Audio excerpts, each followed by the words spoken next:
Okay, I'm recording here. All right. 3, 2, 1.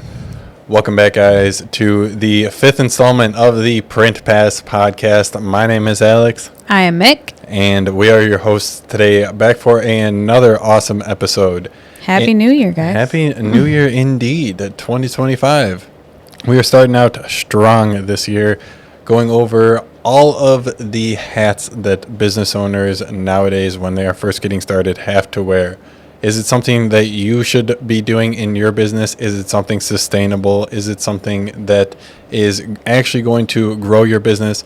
All of these things and more we are going to be going over today in this episode. So, without further ado, do you want to go ahead and get us started, Michaela? Yeah, let's just jump right in.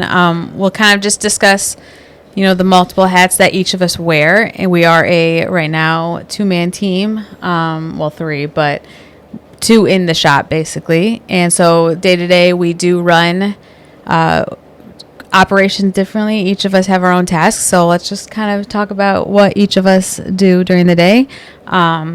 For me, it's mainly, my biggest one is production. Mondays are a very production heavy day, so that's really all I do on Mondays. Just packing, shipping, getting everything caught up artwork wise. And then usually throughout the rest of it, it's just a lot of content, trying to make sure I answer phones. Alex handles a lot of customer service on the computer, but I do answer like in person for pickups, stuff like that. And then, just really keeping on track of, I guess, like production, making sure orders go out if they're placed before 3 that same day. That's just my biggest hat, I would say. I know you wear a much different one because you're a lot of computer stuff and a lot of sales. But yeah, that's mainly for me. Quality control, too. Quality control is a big one. I would say production and quality control are the 2 biggest things. Which, I mean, it doesn't sound crazy like you're printing DTF, but there are days when I print all day and I tell Alex at the end of the day where I don't know what I did today. I couldn't tell you anything. So yeah, I mean, for sure. You are, when someone has ever ordered a DTF transfer from us, it's been printed by you. So with love. It's not something to diminish at all, but there are just so many things. And when you are especially when you're a single man operation, you're just doing it by yourself, it can be very daunting, and you have to wear basically every single hat in the business, or else these things just aren't going to get done. But having Michaela here, it's really nice that we can kind of split the tasks that need to be done between the 2 of us, and can kind of use both of our strengths, use both of our weaknesses, and kind of pick up the slack in between. So like Michaela said, she handles the production, quality control, talking to people on the phone. I do not like talking on the phone, so that works perfectly for us. Michaela handles that. And then on the other end, most of the like website engineering, anything that has to do with that handles. I wear that hat. The email, live chat, kind of customer support, anything that needs to be done in that regard, that's the hat I wear, as well as all of our marketing, sales, and customer outreach efforts. Those are all kind of headed by me. Our sales executive likes to handle the majority of our sales operations, but it's all kind of spearheaded through us. And yeah, it's just one of those things that when you are getting started, you don't have the money to hire somebody to do it for you, so you have to do it yourself. And if you don't do it, that's just straight up not going to get done.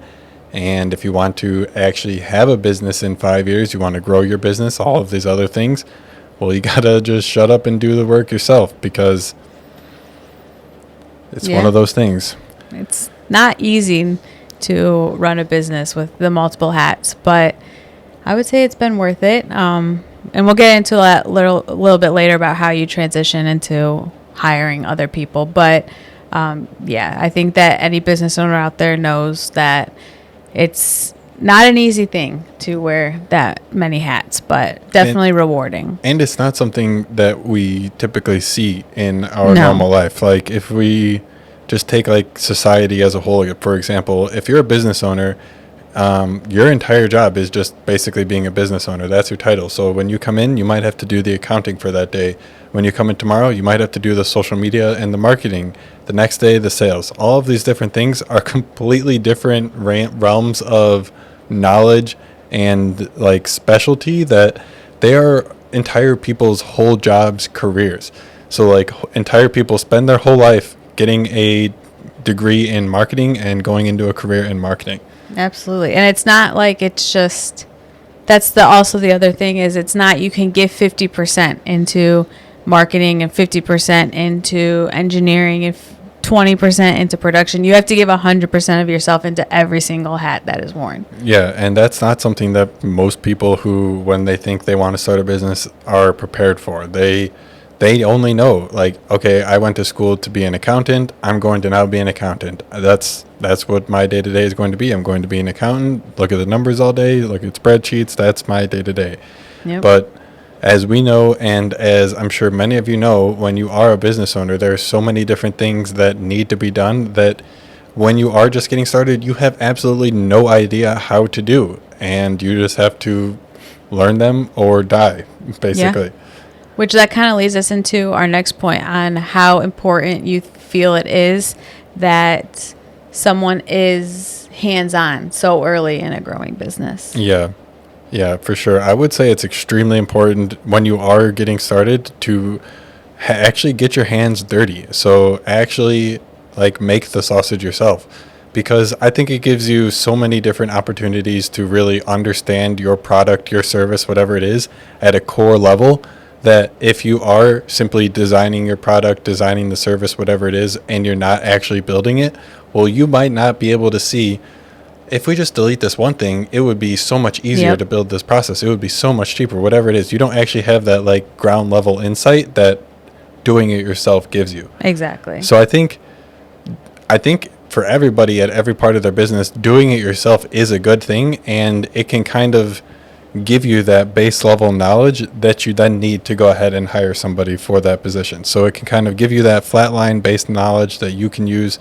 to kind of assess the playing field of applicants. So you're hiring somebody from marketing, you can kind of use that little base knowledge that you have to see if the person actually does know what they're talking about, or if they're just going to be blowing smoke up your ass and wasting your time. Yeah, for sure. And I know in like my field of like production, just being so hands-on has led me to solve really any problem, I feel, let's knock on wood, that can arise when dealing with the DTF printers. So I think that, like, you know, if our employee comes to us and says, hey, I can't really get this clog out. And I'm like, oh, well, this is what I did and it worked. Or I can't get this transfer to stick, or there's powder residue on the outside. Oh, well, we did this and it worked. So being just so hands-on at the start has really, I feel, one of my biggest fears is hiring people, but I feel like being so hands-on in the beginning has really made me feel more comfortable knowing the processes and everything that comes about. So yeah, absolutely. And it's also, I think, can help you catch mistakes early, can help you catch process inefficiencies early, and just really allows you to make better decisions to streamline absolutely the things when they matter most. Absolutely. Like when you are just getting started, these small little decisions that seem pretty insignificant can balloon into being gigantic problems or fantastic opportunities. Absolutely. Which I kind of feel like also in like this realm of like marketing, we have seen what we know like our customers or our audience is like, that helps us further with hiring a marketing person to be like, this is what they seem to really like, and lead that person in the direction. Or my audience is mainly females and they are all business owners that use whatever, and then that helps them in the future to make better content related to those people. So really it just allows you to set up your business for success in the long run when you're that hands-on and you know the ins and outs. Okay, so kind of taking it from a different perspective. So how would you say the level of commitment that we have and the attention and insight that we have in our level of the business, how would you say that helps us gain trust in our clients? For me personally in production, I have those clients that Alex and I joke, they feel like family. Like they call, it's like talking. They're so nice. They're, hey, Michaela, yeah. Like we've been transitioning to instant peel in our business, and I had this one customer, she's been with us for years, and she called me up and she was like, hey, Michaela, I just wanted to ask if there was a difference in what I should be doing with these. I just can't get them to stick the same. And I walked her through, oh, yeah, these are the processes. This is what now you'll do instead of this, and this is a better way to tip that. So it allows building that trust in our client, like them. It's hard, like building that trust in them helps us to produce a better product. It shows us, okay, we need to be better about whether it's instructions. With her, it was, can you make the instructions be more known if you change films? But it also allows them to trust us. Like I can call them and say, hey, this is the issue. And it's been great since. So I think that being so hands-on has allowed me to give those answers, rather than when you like call someone, yeah, I'm going to have to get back to you on that. I'm going to have to do some research. It's really just, this is what we did. This is how you finish it, or this is how you fix it, and then move on. So customers, we always say that people are either really loud when there's something that goes extremely wrong, but like when something goes right, they're not as quiet. We want those customers to tell us, we like constructive criticism. I want them to feel they can come to us and say, hey, this isn't working. I don't like this. I don't like this film. I don't like this powder, whatever. And they can trust that building those relationships really is just important to us, helps us grow. And I think being hands-on has really allowed me to nourish those relationships. Team-wise, again, it goes back to what I was saying. I can just really help them succeed. And I know how frustrating DTF printers are and clogs, and just helping them get past that frustration of, oh, I can't get this clog out, or, oh, my day's ruined. And it's like, hey, I've been there. This is how we do it. This is what we'll fix.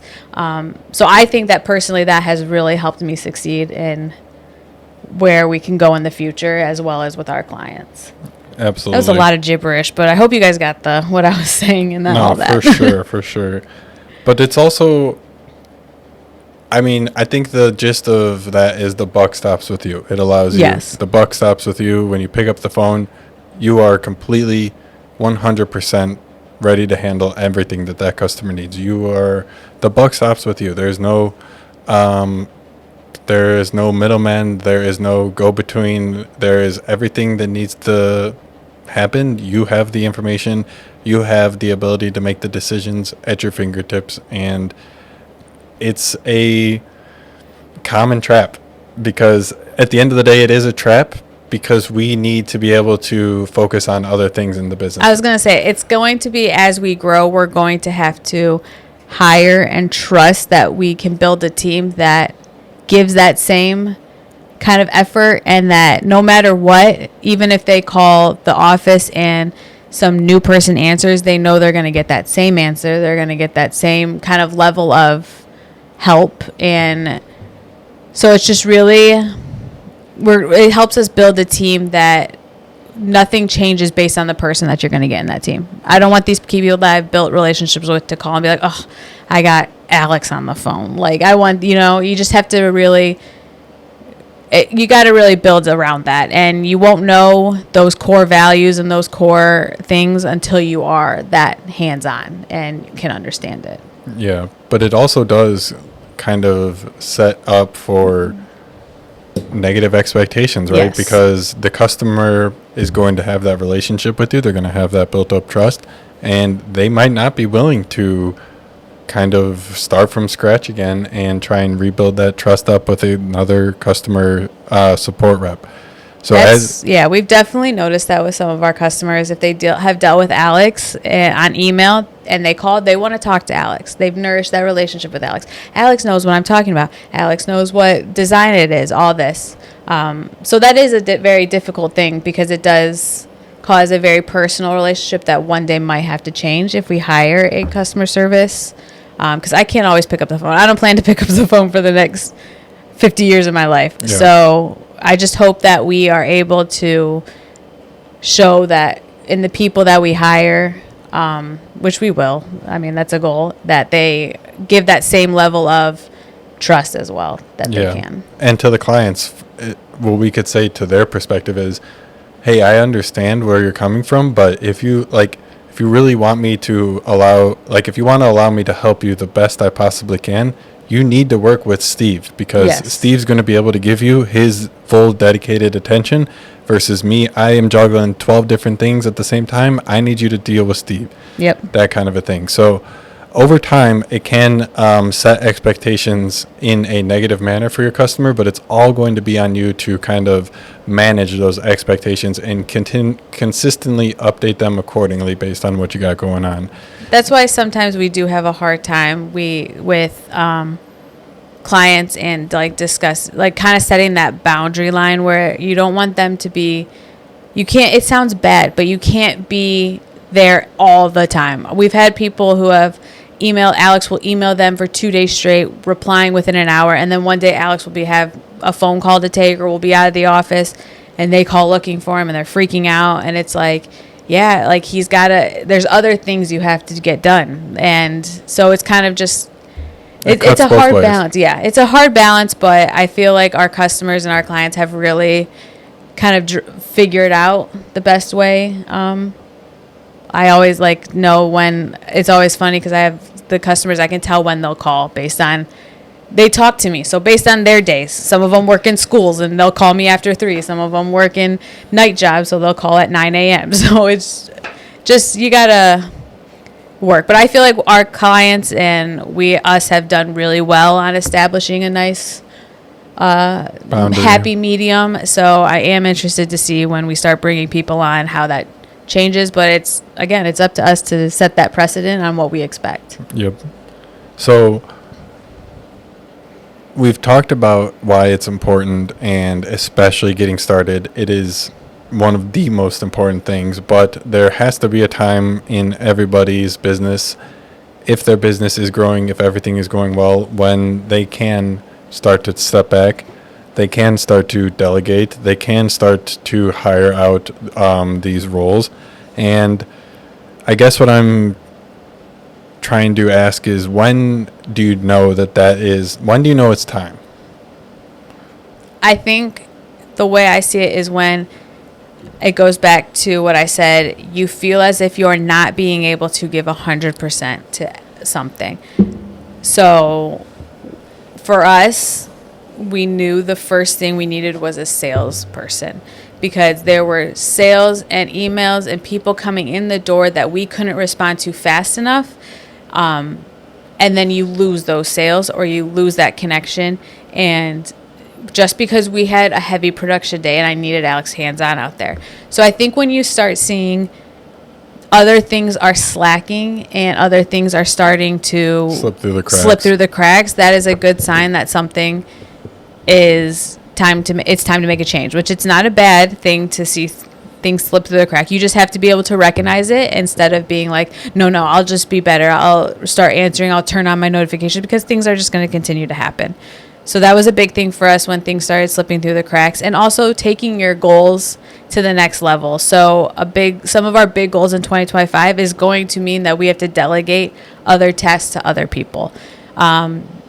We always say this, we don't want to work a job, we want to grow a business. So you have to continue to grow, and sometimes continuing to grow means you have to put other things on I don't want to say back burner, but like I said, delegate them to someone else, find someone else to do them. A big thing would be like content.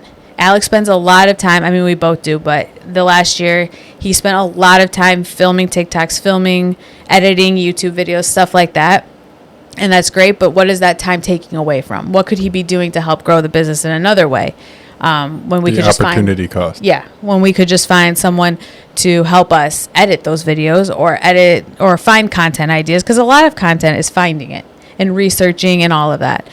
So it's just when you start noticing things are slipping through the cracks, or you're just not able to wear as many hats, it might be time to hire. I know with us, we've been able to go on a little longer because there are 2 of us. So if it's, hey, I can't do this today, can you film a TikTok? Yeah, I got it. But there's times now that it's like, I got my own stuff I got to do. So we're at that point where it's finding time to start delegating. But if you are just a truly one-man team, you got to be able to identify that this is becoming an issue.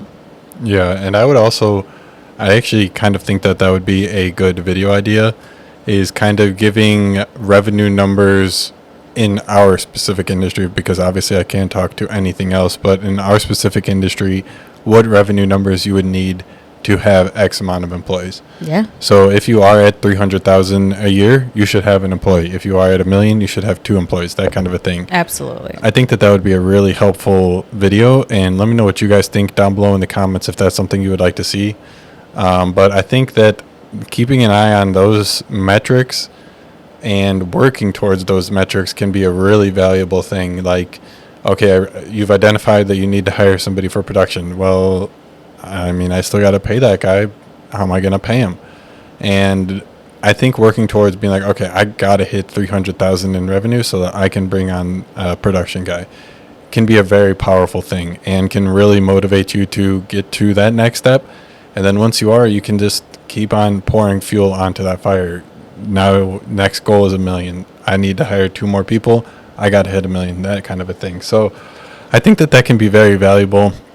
And you also just have to make sure that you're managing the burnout of all of this, because putting in all of these hours is going to affect you. It's going to take up time away from your family. It's going to take up time away from your hobbies, things that you enjoy, and everything. So it's just going to be one of those things that you have to make sure is a priority for you. It's not just something that you want to do for somebody else. It's something that you want to do for yourself, because otherwise you won't make it, unfortunately. Like, the burnout is there. It is a real thing, and I don't know. It's a hard thing to say.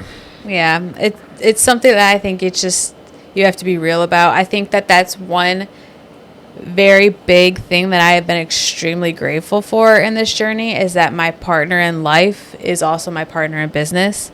So I don't feel like I am taking away, like, he understands basically if hey, I can't do this. We can't go on a date tonight because we were at the office late. Like, it's just nice to have that partner in life. I know a lot of people aren't able to have that. But burnout is 100% real, and it happens, and sometimes it happens to both of us at the same time. But I feel like for us, when burnout hits, he can pull me out of it, and vice versa. It's like, nope, you gotta do it. Or some days, hey, I only gave 20% today, but he gave 80. But managing burnout it's inevitable. Burnout is inevitable. Unfortunately, we can't go 24/7. It's just, I think, again, hiring someone helps with that.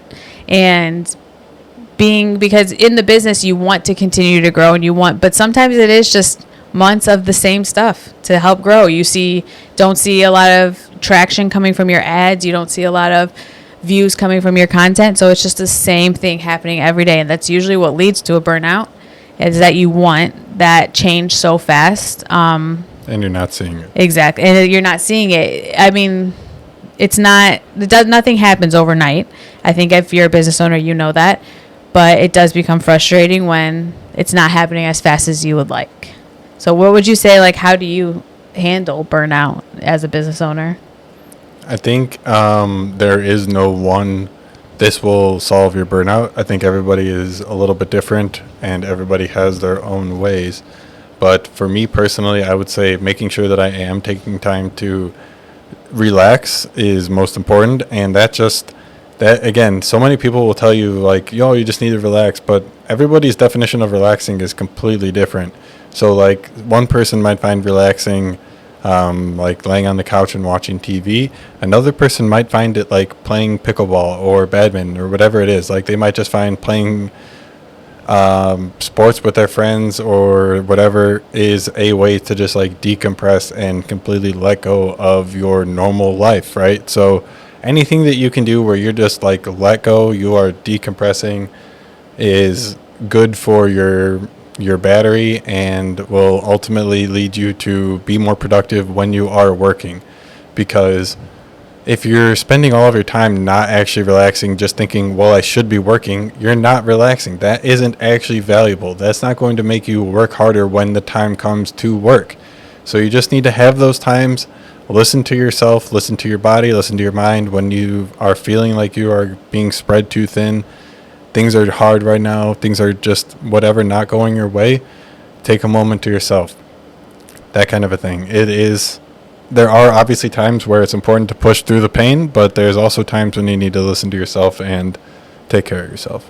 I agree, which we always laugh because when people like say how we relax or you guys work so much, like when do you have time to relax? Our relaxing time is at the gym, and people find that crazy because we're not sitting on our butts on the couch watching TV. I mean, we have like an hour at night at the end of the day. We'll say we're going to relax, no phones, nothing. I will read, we'll watch YouTube videos, whatever. But that time in the gym, sometimes someone is bad at looking at his email during at the gym, but that is the time that we use to relax, to get in the mindset. It's usually right before we come to work, so it gets us in the mindset of work, and you've already feel accomplished, so you're ready to go feel more accomplished at the end of the day. So I do think that is our biggest thing that keeps us grounded in our day-to-day. It's something that we look forward to every day. It's something that makes us better human beings, but it is our form of relax. I tell Alex it's sticking my headphones in and it's me, not to be cliche, but it's me versus me. There's no other problems that when I'm there. I have complete control over what happens. So yeah, find your way of quote unquote escaping out of your head, maybe that is you spend an extra hour in the morning sipping coffee outside. Like, just find a way to get that, set your day or end your day, and it really helps with that divide between work and home, I would feel. And I think it's important, like, especially right now, it's the beginning of the year, all of these new things are coming around, like, you have to do this morning routine to live like The Rock, or use this morning routine to be more productive in your day-to-day.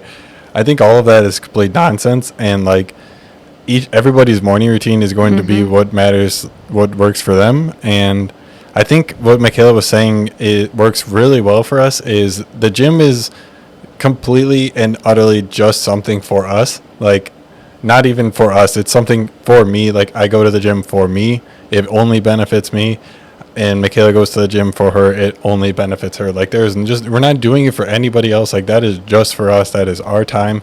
And it is nice doing it at the beginning of the day because we get a nice win under our belt. Yeah. And it's just like, that's the other thing. It is a win for us. Like, it's not anything else.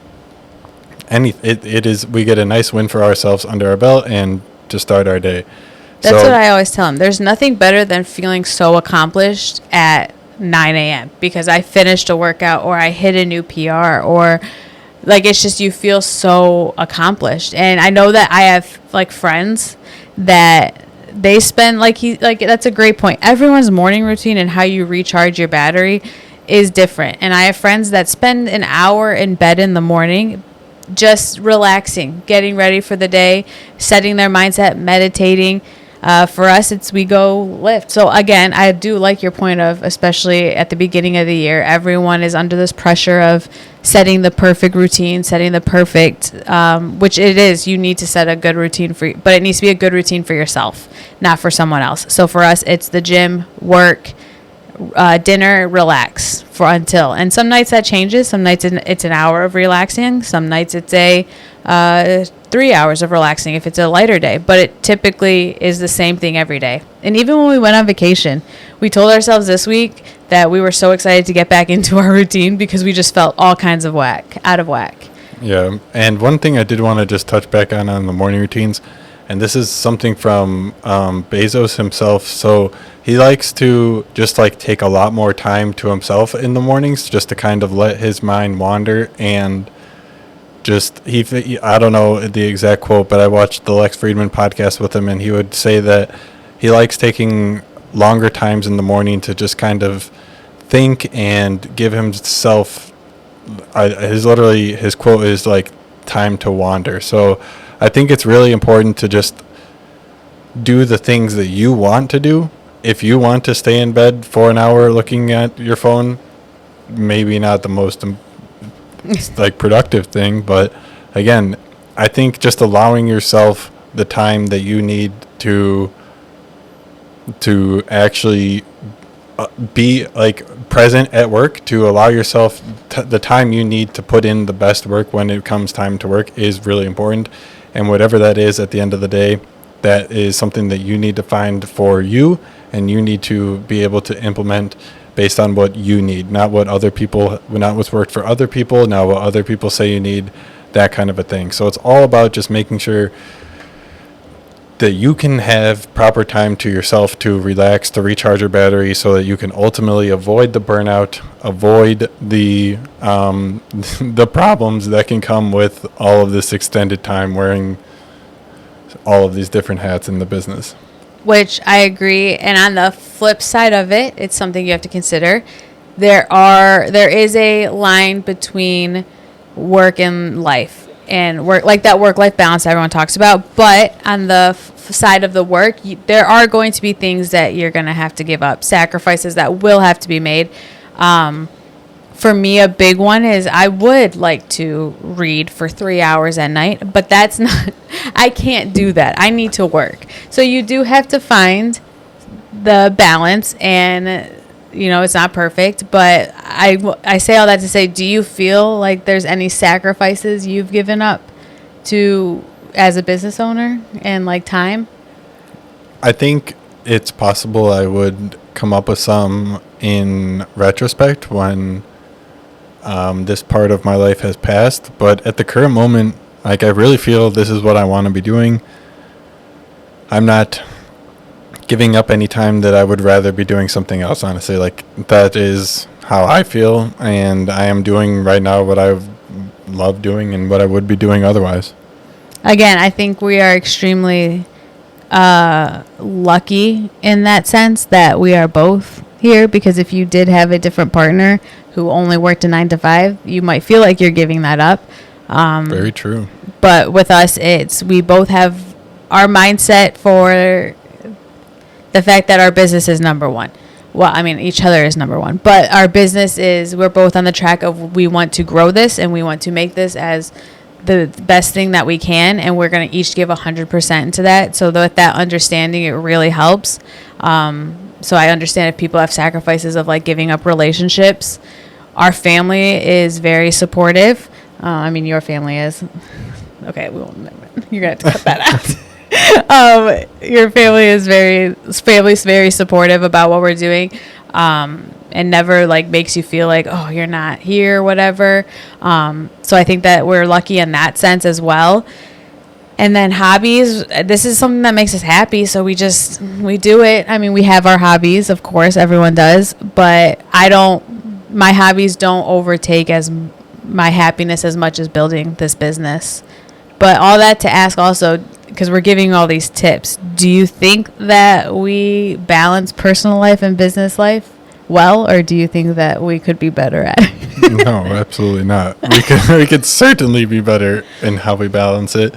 I mean, right now we're spending like 16-hour days working in the business, so that's clearly not the best.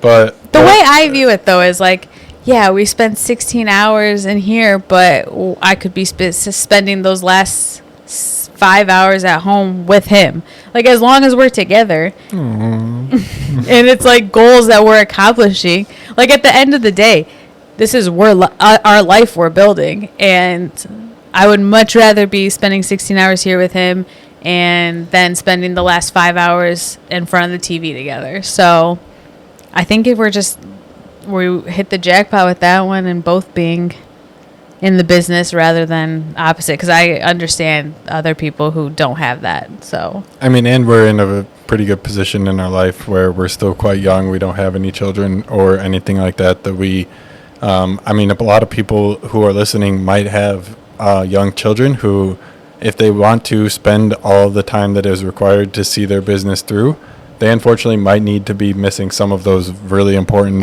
life moments. Which we've talked about this as the future grows and as we want to start building on where the business would play into that fact. And it's just, I think, also instilling in those people, like I said, our family is super supportive, that this is our goal in life. This is what we plan to do.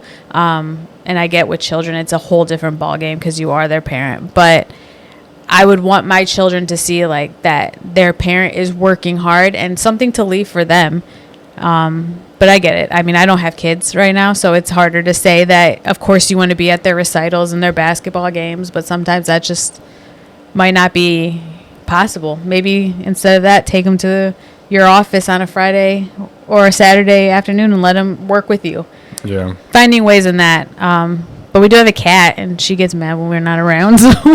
But yeah, actually, we would love to hear from you guys. Yeah. If any of you guys do have any experience on that and like some actionable tips that you use, please leave them down below in the comments. I am sure that you are not the only one, that there is somebody just like you in your shoes that could Absolutely. benefit.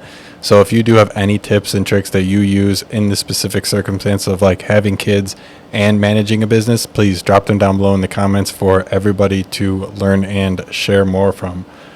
But, okay. So, delegation, that's Yep. something I'm working on. I obviously think that there's some room for improvement, but I think one thing that is helping me work towards that is just kind of letting go, just being more trusting, being okay with things might not be perfect on the first try, but we'll get them on the second try. Exactly. That kind of a thing. And we always say this. We always talk about how no one's going to care as much as we do.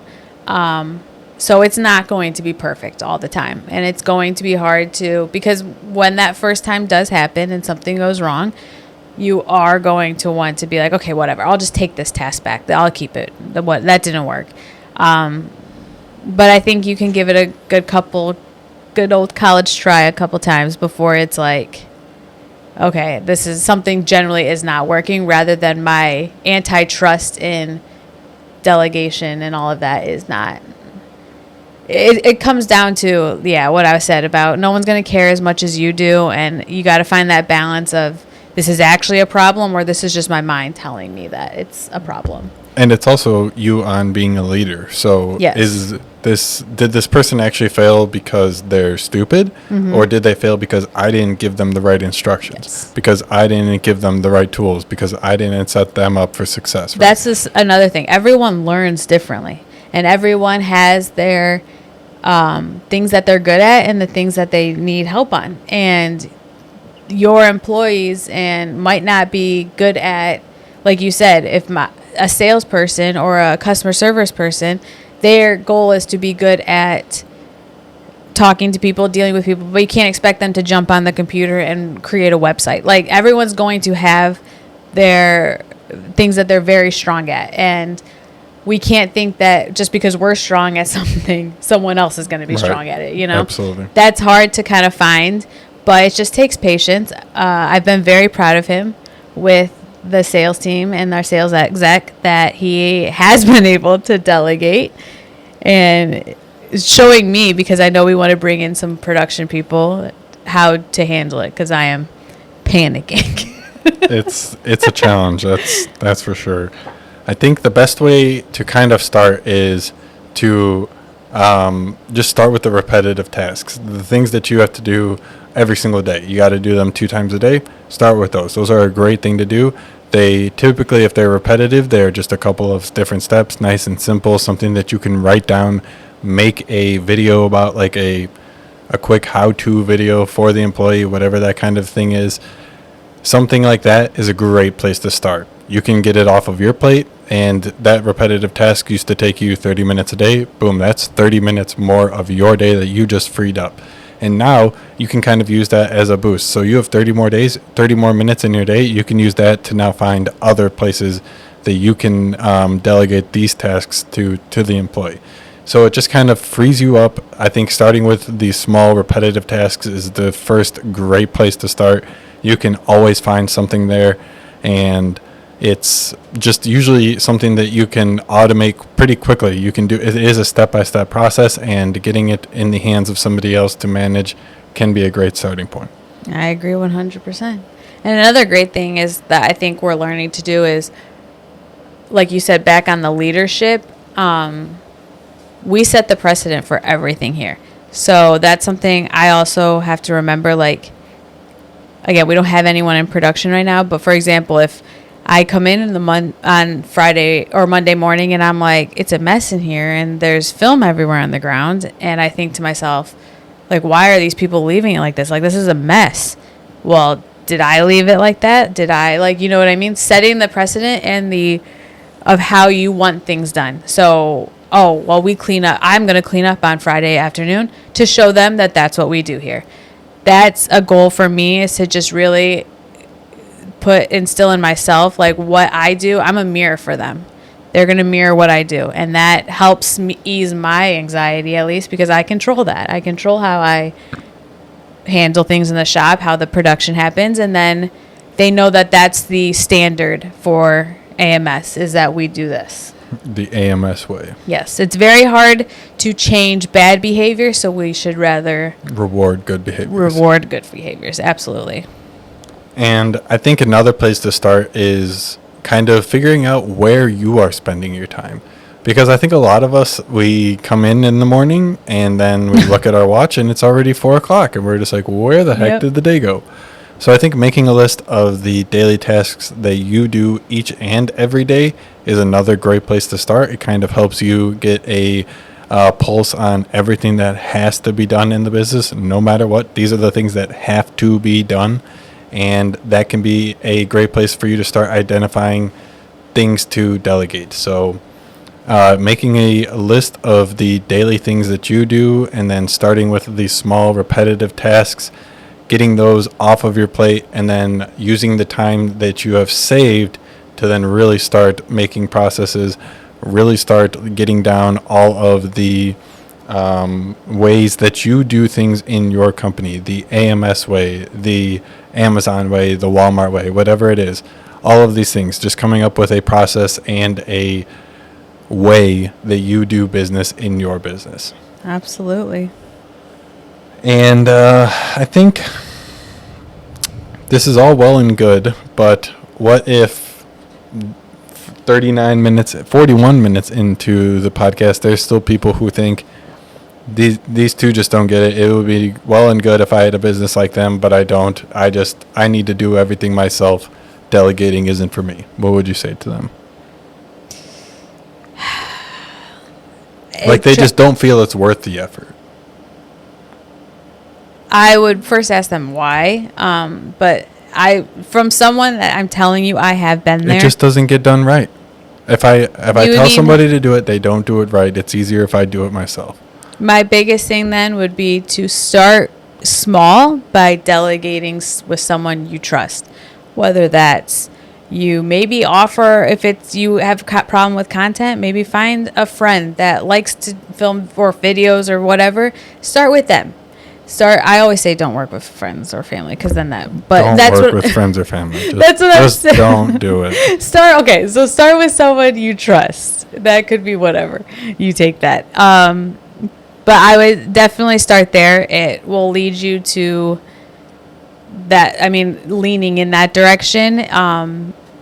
Yeah, I mean, that's a big one. That's a hard question, because everyone's different. It's probably your fault. I will just say that, because, I mean, it's something that you most likely, given the circumstances, don't have any experience on. Do you actually have any experience training an employee, writing out a plan to get that employee up to speed? Have you ever done that before? Did that used to be your previous job? Did you used to work in HR? If not, you most likely don't have any experience on that, and you might not be the best at writing manuals, writing product manuals, service manuals, whatever it is. All of these guides that you then can give to your employees so that they can then carry out the tasks. Odds are you aren't the best at writing instructions, and the employee can only perform as good as the given instructions. Yes. So I would say, if you at first failed, try again. And if you failed again, try again. And if over time you're seeing, man, all of these employees are so bad, I can't find any good employees, that might be a good sign to look in the mirror and see, am I training these employees well? Is the problem actually the employees, or is the problem me? And that's not calling anyone out or saying like anything like that, but it is the truth that it's hard. Yeah, it does. It's not easy to, it's not easy to do that. We hired someone a couple years ago, and it just didn't work out, and we were shaking our heads afterward, like, why? They seemed great, and now it just, they didn't. Afterward, it didn't, and we had to sit down and think, what did we do?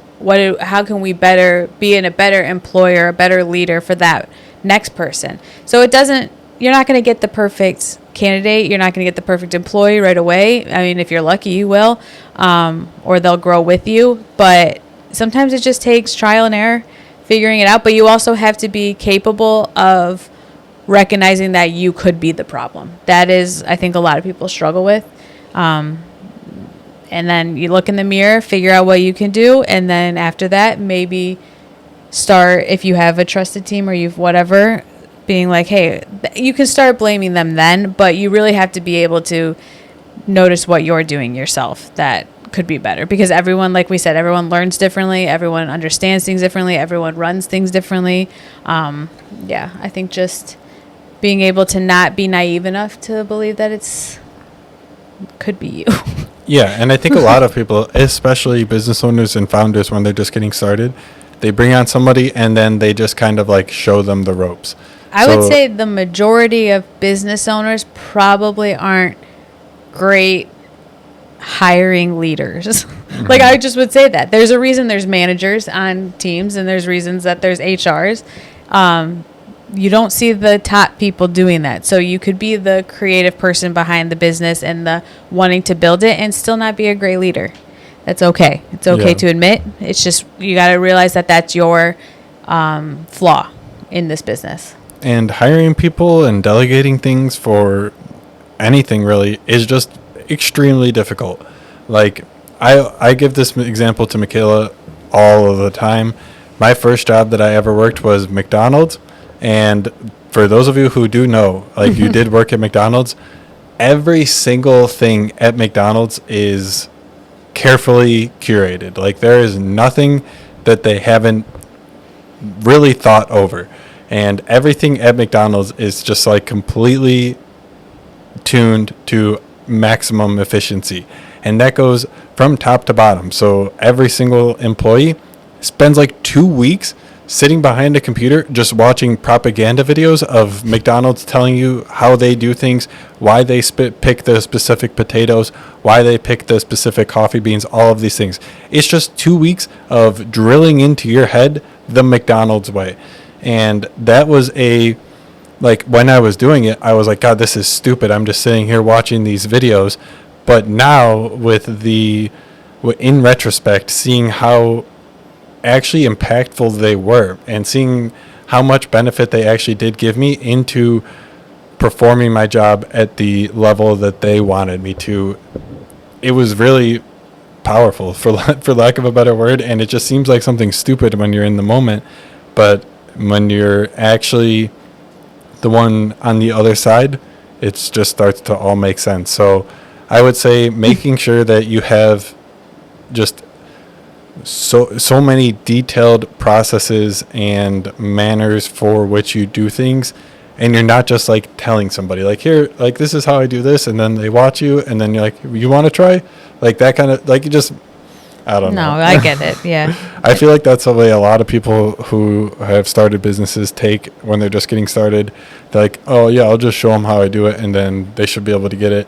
And then they start doing it some other weird way, and then that causes problems and the whole 9 yards. So I think that is a really important thing that you need to make sure you are putting at the first and forefront of hiring and delegating, is just making sure that you are providing the best instructions that you can. I agree. I think that another big thing too is still, like, your hands-on for that task doesn't have to be completely off at that point. At least for me, I know growing up, no one wants to go to their boss and say that this isn't working or I can't figure this out. Like, you just don't want to be seen as a problem, basically, to your boss. So being able to have, so that your employee can say to you, hey, this is not working for me, or being still hands-on in production, or hands-on in, hey, how did this work out? How did these transfers turn out at the end of the day? Did you have any issues with the orders? Still, and it eases your mind because you're in the know, but also might ease their mind to tell you that something is going wrong. So you'll just feel better about that if you don't have to go completely hands off, but you still take that big task off you. For sure. Which we always laugh. Back to your McDonald's point, everyone always says about, you don't want to be a person that works at McDonald's the rest of your life. And Alex is always like, hey, McDonald's is a great job. I wouldn't say for the rest of your life. Yeah, obviously, but you always say. People always like give McDonald's a hard time. If like for your first job, dude, McDonald's is great. McDonald's is such a great place to work as your first job. I can't like it's such a good spot. They really just teach you how to run. I mean, not how to run a business, just how to like be a effective team member in a business. That's the best way to put it. We always laugh because like when we first started talking like about having a future together, I made a comment to Alex about, I wonder like our first kid, like what their first job will be. Alex was like, I want them to work at McDonald's. And I was like, what? And he was like, yeah. It was a great first job for him. It built a lot of probably your character and your work ethic, honestly. It just teaches you not to do things to get them done, but to do things for a reason. Like the efficient way of doing things. Try and think of the efficient way to do things. So all of you listening, make sure your kids get at least a couple years at McDonald's. I mean, I would like to and say that like our kid would work at McDonald's and whatnot, but like, are they even going to have real people working there in 18 years? We shall see. Let us know what you guys think down below in the comments about that. That's a whole nother topic. But again, those of you guys who are with us still here, 51 minutes into the podcast, you guys are the real ones. Hopefully you enjoyed the conversation. I think this was a pretty good one for us. Lot that was said. I think a lot of good information. And let me know what you guys think of the format of the podcast. We're going to get back into it. I know that in the past, you guys, this was typically one of the least viewed formats that I would post content in. So we're going to stick with it, though, guys. If you guys do enjoy these podcast formats, I am right there with you. I also consume a lot of podcasts. Michaela does, too. So we're going to stick with it. Keep on producing these content journeys for you. And just see where the road takes us. Yeah. I think that wraps it up. Well, so you guys will see us back next week. I hear the printers going in the back, and I think that that's time for again, it never stops. But, next week we're going to talk a little bit about how to say no as a business owner.